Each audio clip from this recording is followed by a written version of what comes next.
दोस्तों भारतीय मार्केट के अंदर एक ऐसी गाड़ी मौजूद है कि अगर आप एक फैमिली कार चाहते हैं, साथ के साथ एक बेहद कंफर्टेबल गाड़ी चाहते हैं, तो इस गाड़ी के ऊपर ही आपका दिल दिमाग जा करके बैठता है। मैं किसकी बात कर रहा हूं? मैं बात कर रहा हूं होंडा सिटी की। 5th जेन जो है ये है, और होंडा अपनी रिलायबिलिटी के मामले में बेहद तगड़ी मानी जाती है।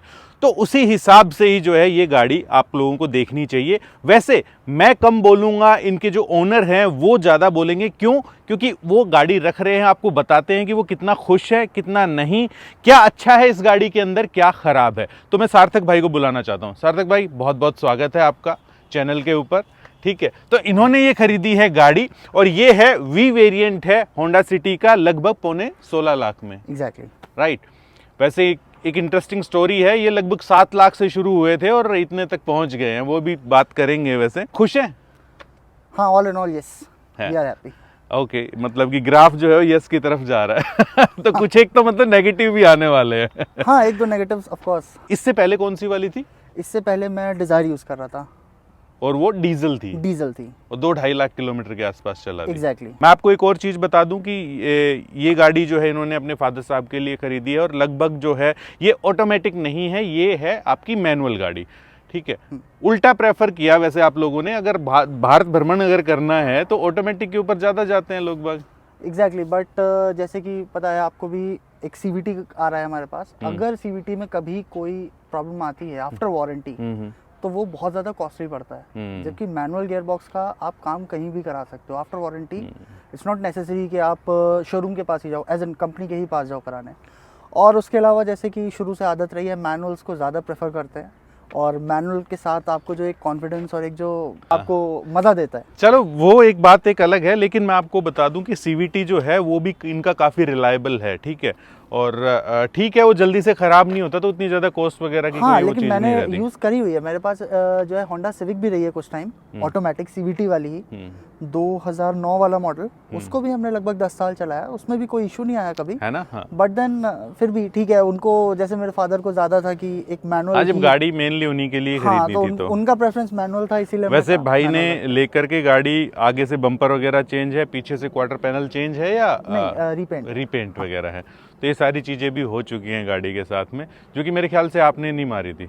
एक काम करते हैं, क्यों ना हम लोग चलते हुए बात करते हैं कि कैसा क्या कुछ फील दे रहा है। ठीक है, हम लोग इनका जो है वो सीवीटी की तरफ हमारा ज़्यादा रुझान रहता है मैनुअल की बजाय। आज आपको मैनुअल भी चला करके बता देते हैं, और साथ के साथ बातचीत भी करते रहेंगे, है ना। देखो, जैसे सार्थक भाई जो है वो लंबे रूट पे जाते हैं इस गाड़ी के साथ में, तो लंबे रूट के ऊपर भाई गाड़ी के अंदर खाना पीना चलता ही रहता है। ठीक है, तो उससे एक अलग सी स्मेल सी हो जाती है गाड़ी के अंदर। ठीक है, तो उसको दूर करने के लिए एक रामबाण इलाज मैं आपको बताता हूँ। वो क्या है? ये है इनवोल्व का सिट्रोन। ये जेल फॉर्मेट के अंदर आता है। अगर आपको अपनी गाड़ी की जो है ना वो अजीब सी स्मेल भगानी ना, तो इनका जेल फॉर्मेट जो है वो एक बार मस्ट है, एक बार ट्राई करके जरूर देखना। ठीक है, मैं आपको दिखाता हूँ कि किस टाइप का जो है ये आता है, खुद देखिए। मतलब स्मेल करके हम आपको बता देते हैं, आप खुद देखो कैसी आ रही है, और फिर बताओ आप मेरे को, है ना। तो एकदम से जो है वो रिफ्रेशमेंट सी जो है ना वो फैला देता है, पूरी रिफ्रेश हो जाती है पूरी की पूरी गाड़ी, और आप जो है वो लॉन्ग टूर के ऊपर भी थकते नहीं हो। और एक और बात बताऊं कि 10% का आपको डिस्काउंट मिल जाएगा अगर आप मैन मोटर कूपन कोड लगाते हैं, तो पूरी वेबसाइट के ऊपर कुछ भी आप खरीदेंगे तो वहाँ से। लेकिन मैं फिर भी आपको बोलूँगा कि एक बार आप जो इनका जो जेल फॉर्म है वो एक बार जरूर ट्राई करके देखना। ये कहीं पर भी फिट हो जाता है, कप होल्डर वगैरह के अंदर ऑलरेडी आ जाता है। ठीक है, और ये वाला जो है एक बार आपने ओपन किया तो लगभग 2 महीने तक काफी रहता है। वैसे इनकी बहुत सारी फ्रेग्रेंसेस आती हैं, आप उनको भी ट्राई कर सकते हो, डिस्क्रिप्शन के अंदर लिंक दे दिया है। तो गाड़ी के अंदर हम लोग बैठ गए हैं, सीट बेल्ट वगैरह जो है वो लगा ली है। आई थिंक आप भी लगा लो। हाँ, श्योर।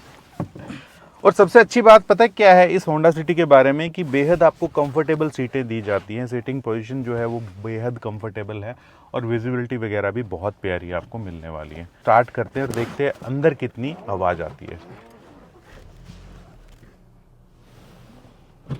थोड़ी बहुत आपको जरूर आएगी भाई आवाज़ इसके अंदर।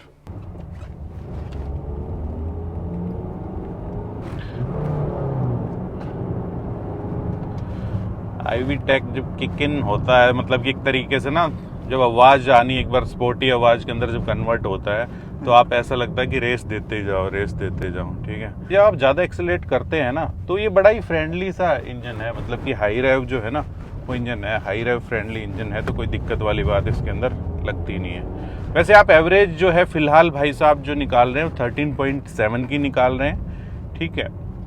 अमूमन कितनी निकाल लेते हो आप? अमूमन अगर हम सिटी की बात करें तो सिटी में यही 14 के आसपास रहता है एवरेज, 14 to 15 डिपेंडिंग कि आप कितने रश में हो। ये भी आप देखोगे तो पिछले 150 किलोमीटर का ही एवरेज है, जो कि कल से आज तक में गाड़ी चली है। और इसमें आइडल टाइम भी काफ़ी है और काफ़ी टाइम हम जाम में भी फंसे रहे हैं। तो ये वो एवरेज, अगर इसी को मैं हाईवे पे ले जाता हूँ तो अगर मैं लाइट फुट चला रहा हूँ, आराम से चला रहा हूँ और विद इन 120 चल रहा हूँ, तो गाड़ी मुझे आराम से 18 to 19 का एवरेज मेंटेन करके देती है। पेंशन इसके सॉफ्ट हैं। आपको ये पहले ही मेरे प्रीवियस वीडियो भी आप देखोगे तो आपको पूरा का पूरा जो है पता चल जाएगा गाड़ी को किस हिसाब से ये खरीदने चाहिए, नहीं खरीदनी चाहिए। लेकिन हम क्योंकि ओनर हैं तो इनके मुंह से सुनना चाह रहे हैं कि इनका एक्सपीरियंस, ठीक है। अच्छा, मुझे लगता है कि 80-90% तक चीज़ें जो है वो इस गाड़ी के साथ में पॉजिटिव है, जहाँ तक मेरे को लगता है ना। जो कुछ एक कमियां हैं वो क्या आप बताना चाहते हो? ओके, सो कमियों में अगर हम बात करें तो जैसे अगर आपको आपकी लास्ट वीडियो याद हो जो आपने लास्ट मंथ बनाई थी होंडा सिटी की, इसका जो इंफोटेनमेंट सिस्टम है उसकी जो टच क्वालिटी है और जो उसका रिस्पॉन्स है वो कंपटीशन के अकॉर्डिंग, अगर इसके कंपटीशन में वरना वर्टस और हमारे पास ये ऑप्शंस हैं, वहाँ पे ये थोड़ा सा लैग करता है उससे। उसके अलावा होंडा के साथ ऐसा एक्सपेक्टेड तो नहीं था, बट हाँ 5th जनरेशन में मुझे कुछ फिट एंड फिनिशेस के भी इश्यूज देखने को मिले और कुछ बहुत बेसिक सी चीज़ें हैं, जैसे कि गाड़ी में फेंडर लाइन नहीं आती है, फेंडर लाइन के स्लॉट्स छोड़े हुए हैं बट फेंडर लाइनिंग ही नहीं है, जिसकी वजह से वो हिस्सा आपको खाली खाली सा दिखाई देता है, तो वो एक शो ख़राब हो जाता है पूरी गाड़ी का उससे। और उसके अलावा और भी बहुत सारी जगहों पर मुझे फिट एंड फिनिश के इश्यूज रहे। थोड़ा सा गाड़ी में अगर आप थोड़ा सा ध्यान दो, थोड़ी सी क्लटरिंग नॉइज़ भी होती है कभी कदार, रैटलिंग नॉइज़, क्लटरिंग नॉइज़ होती है। वैसे अभी नहीं है, काफ़ी मेंटेन करके ही रखते हैं, लेकिन कभी कदार ऐसा होता है। इनके साथ में एक अजीब दिक्कत है, किसी की गाड़ी में चूहे पीछे पड़ जाते हैं, किसी में कुछ, इनके पीछे घुन लग गया है। हाँ, कुछ जो गेहूं या चावल के अंदर जो घुन लगता है ना, वो एग्जैक्टली वो गाड़ी को मैंने कुछ दिनों के लिए जब सर्विस सेंटर छोड़ा था तो उसके बाद से ये चीज़ ऐसी हुई। और पता नहीं कैसे जो मेरी स्टेपनी है, स्टेपनी के आसपास मैं देख रहा हूँ मुझे घुन अक्सर दिखाई दे रहे हैं और वो कभी कदार बैक सीट पे भी आ जाते हैं। तो जी चावल के कलर जैसी आपकी गाड़ी है तो हो गया होगा। एग्जैक्टली, मे बी वो कंफ्यूज हो गए हूँ। खैर मजाक की बातें हैं। कुछ आपने रखा होगा या कुछ इस टाइप की चीजें? तो नहीं, स्टेपनी के आसपास तो कभी कुछ रखा ही नहीं ऐसा, but then you never know. ये तो सालों साल रखने वाली गाड़ी है। एग्जैक्टली, है ना। और ये बिल्कुल परेशान नहीं करती है इस मामले में। रिलायबल तो नो डाउट, होंडा की गाड़ियाँ बहुत रिलायबल है। अच्छा, सर्विस के अंदर क्योंकि ऑफ कोर्स बॉडी शॉप में गई होगी ये गाड़ी, ठीक है, तो कैसा था आपका सर्विस का एक्सपीरियंस वगैरह कैसा है? सर्विस का एक्सपीरियंस भी अच्छा था। उन्होंने बिल्कुल मेरे को जब भी कोई भी मेरे को कॉल करनी होती थी या मुझे कुछ भी होता था, so they were just a call away. मेरे को बस एक कॉल करनी है एंड वो मुझे अपडेट करते थे। अच्छा, हर प्रॉपर रिस्पॉन्सिव थे। एग्जैक्टली, वो प्रॉपरली ऐसा नहीं था कि टाल मटोल था या कुछ कह करके आए हो तो नहीं किया। इवन ये काम हुआ था दिवाली से जस्ट पहले, दिवाली से एक दिन पहले मैंने गाड़ी वापस ली है ओके करा के, और उस टाइम पे सर्वेयर कुछ इशू आ रहा था कि सर्वेयर नहीं आ पा रहा था। सर्वेयर चले गए होंगे। एग्जैक्टली, तो भी उन्होंने मेरे लिए, मैंने बोला कि मेरे को भाई दिवाली पे जाना है और गाड़ी मुझे चाहिए ही, बिकॉज दिवाली पे आपको कोई और चांसेस है नहीं, ना आपको बस की टिकट्स मिलनी है ना आपको ट्रेन की मिलनी है लास्ट मोमेंट पे। तो मैंने कहा देखो लास्ट ऑप्शन यही है मेरे पास, और मेरे पास गाड़ी ही मैंने सोच के ही रखा था कि मैं गाड़ी से ही जाऊँगा। तो खैर उन्होंने उस चीज़ को समझा और रेक्टिफाई करके मुझे प्रॉमिस डेट से एक दिन पहले ही उन्होंने मतलब कोशिश करके दे दी गाड़ी। एक बात बताओ, अगर आपको आज के दिन फिर से 16 लाख रुपए दिए जाएं, ये गाड़ी नहीं है आपके पास, आपको कोई गाड़ी खरीदनी है, तो आप इस गाड़ी को दोबारा लेना पसंद करेंगे? हाँ, क्योंकि कंपटीशन के अंदर और कोई भी गाड़ी नहीं है जो इसको इतने फीचर्स के साथ चैलेंज कर रहे हैं। इतने फीचर्स के साथ में हो गया, थोड़ी सी मन की शांति होगी, आप कुछ भी कह सकते हो इस हिसाब से, ठीक है। हाँ, तो मतलब एक काइंड ऑफ कि आप अपने डिसीजन से खुश हैं, मतलब हाँ। राइट। ऐसा नहीं लगा कि कभी भी कि भाई एसयूवी के ऊपर जाना चाहिए, क्योंकि इतने में तो थोड़ा बहुत एसयूवी वगैरह जो है आनी शुरू हो जाती है। एग्जैक्टली, मेरे पास ऑप्शंस थे। अगर मैं आपको बताऊं एसयूवी में, अगर मैं प्रॉपर एसयूवी पे जाऊं तो आपको स्कॉर्पियो भी मिल जाएगी, बेस मॉडल S11 वाला जो है। और अगर आप वैसे देखोगे तो S11 क्लासिक की बात कर रहे हो? हाँ जी, क्लासिक की बात कर रहा हूँ। उसका बेस मॉडल जो मेरे ख्याल से 12 लाख रुपए के आसपास है वो एक्स शोरूम। अच्छा, वो भी आ जाएगा, बट उसमें वेटिंग बहुत ज़्यादा है। उसके अलावा आपको ग्रैंड विटारा का ऑप्शन है, फ्रॉन्क्स का ऑप्शन है, बट देन वही था, फीचर्स वाइज अगर आप देखो तो एडैस वगैरह आपको कोई ऑफर नहीं करेगा, ये आपको दे रही है एडैस वगैरह। ऑल्दो एडैस आपको शहर के अंदर परेशान ही करता है, वो कोई हेल्प नहीं करता सिटी के अंदर। वो हाईवेज़ के लिए बहुत अच्छा है, लेकिन सिटीज़ के अंदर आपको वो परेशान ही करेगा।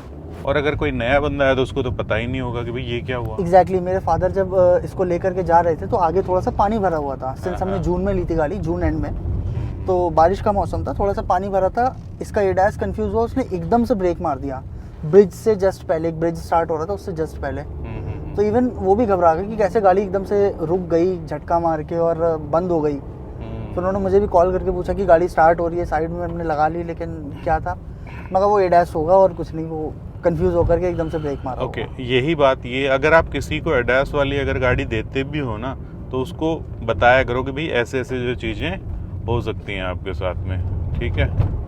और इसमें एक दिक्कत और भी है, स्टीयरिंग वाला, हाँ बताइए। जैसे एडैस है, अगर आपने एडैस ऑफ भी किया, ठीक है, और उसके बाद आपने गाड़ी ऑफ करी, तो एडैस वापस ऑन हो जाएगा।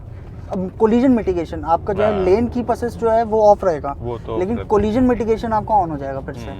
तो आपको हर बार याद रख करके गाड़ी मूव करने से पहले उसको ऑफ करना है, बिकॉज मूविंग गाड़ी में आप उसको ऑफ भी नहीं कर सकते।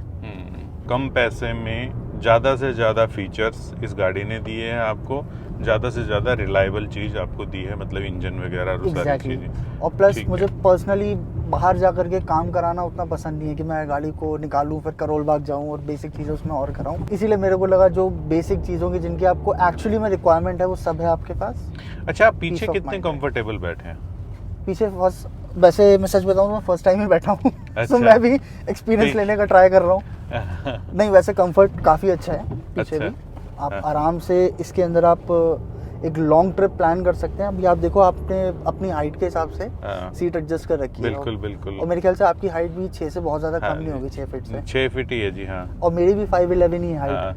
तो मेरे पास इतना स्पेस है, एक पूरा ऑलमोस्ट इतना स्पेस मेरे पास आगे है। तो मैं ऑलमोस्ट लेटा हुआ हूँ, अंडर थाई सपोर्ट भी मुझे ठीक ठाक मिल रहा है। Good good good. और ऑफ कोर्स अगर इसमें मुझसे कोई कहे 500-700 किलोमीटर की जर्नी बहुत आराम से कंफर्टेबली करी जा सकती है। देखो, जो इनको जो कमियां लग रही थी ना, इन्होंने दिल खोल के वो चीज़ भी बताई है, लेकिन अच्छे पॉइंट्स भी जो है ना वो इस गाड़ी के रख रहे हैं। तो ऐसा मत समझना कि इन्होंने गाड़ी खरीदी तो सिर्फ पॉजिटिव जो चीज़ें हैं वो बता रहे हैं आपको। और इस गाड़ी में मुझे एक जो सबसे ज़्यादा जो मुझे परेशान कर रही है चीज़, आपके पास इंजन टेम्परेचर नहीं है कहीं पे भी। Exactly, coolant temperature, engine temperature जो आपको एक गाड़ी आइडली बता सके। रीज़न बीइंग, जब आप खास करके सर्दियों में जब आप गाड़ी को सुबह स्टार्ट करते हो तो कोल्ड स्टार्ट के बाद गाड़ी को लेके एकदम से नहीं चलना चाहिए। ऑल्दो इसमें आपको एक सिग्नल उन्होंने दे रखा है कि मतलब वार्निंग लाइट है, जब नॉर्मल हो जाता है तो वो ऑफ हो जाती है, बट वो तो 30 सेकंड के अंदर ऑफ हो जाती है। तो एक आइडिया मिल जाता है कि हाँ, गाड़ी जो है अब अपने ऑप्टिमम टेम्परेचर में आ गई है, अब आप चल सकते हो। तो वो आपको नहीं पता चलता है। तो कभी भी, अगर मैं आप लोगों को भी बात कर रहा हूँ कि अगर कभी भी कंफर्ट आपका मेन प्रायोरिटी है तो ऑटोमेटिक को मत छोड़ना, चाहे वो आपकी AMT ही क्यों ना हो। समझ रहे हैं कि बिल्कुल ही बेसिक, क्या मतलब कि है तो मैनुअली, लेकिन हाँ AMT ही क्यों ना हो, ठीक है, वो भी आपको अपना पर्पस जो है ना वो पूरा कर देती है। तो ये थी सार्थक जी की गाड़ी, और बहुत बहुत धन्यवाद सार्थक जी, आप आए और सारी चीज़ें जो है आपने दिल खोल के बताई, चाहे वो नेगेटिव हो चाहे वो पॉजिटिव हो। और उम्मीद करते हैं कि इससे आपको क्लियरिटी ज़रूर मिल गई होगी कि भाई आपको ये गाड़ी खरीदनी चाहिए या नहीं खरीदनी चाहिए। ठीक है, मेरे हिसाब से तो ना खरीदने के इतना कोई रीज़न है नहीं। तो खैर, ये था आज का हमारा वीडियो, और मिलते हैं ऐसे किसी नेक्स्ट वीडियो के अंदर इसी मैसेज के साथ कि अगर आप 4 व्हीलर चलाते तो सीट बेल्ट जरूर डालना, 2 व्हीलर अगर चलाते हैं तो आप हेलमेट ज़रूर पहनना। वैसे ये 5 स्टार रेटेड गाड़ी है, अगेन एक बहुत ही पॉजिटिव चीज़ है इसके लिए। खैर, इस सेगमेंट के अंदर अब आजकल जो है ज़्यादातर 5 स्टार ही आ रही है। खैर, मिलते हैं नेक्स्ट वीडियो के अंदर। और हमें जो है, अगर आप कंफ्यूज हैं कि कौन सी गाड़ी आपको खरीदनी चाहिए, तो नीचे डिस्क्रिप्शन के अंदर लिंक छोड़ दिया है, 24 घंटे के अंदर अंदर आपको रिप्लाई दिया जाता है वहाँ पे, ठीक है। तो उस सेवा का जरूर जो है ना वो लाभ उठाइए उस सेवा का। तो मिलते हैं नेक्स्ट वीडियो के अंदर। जय हिंद, जय भारत।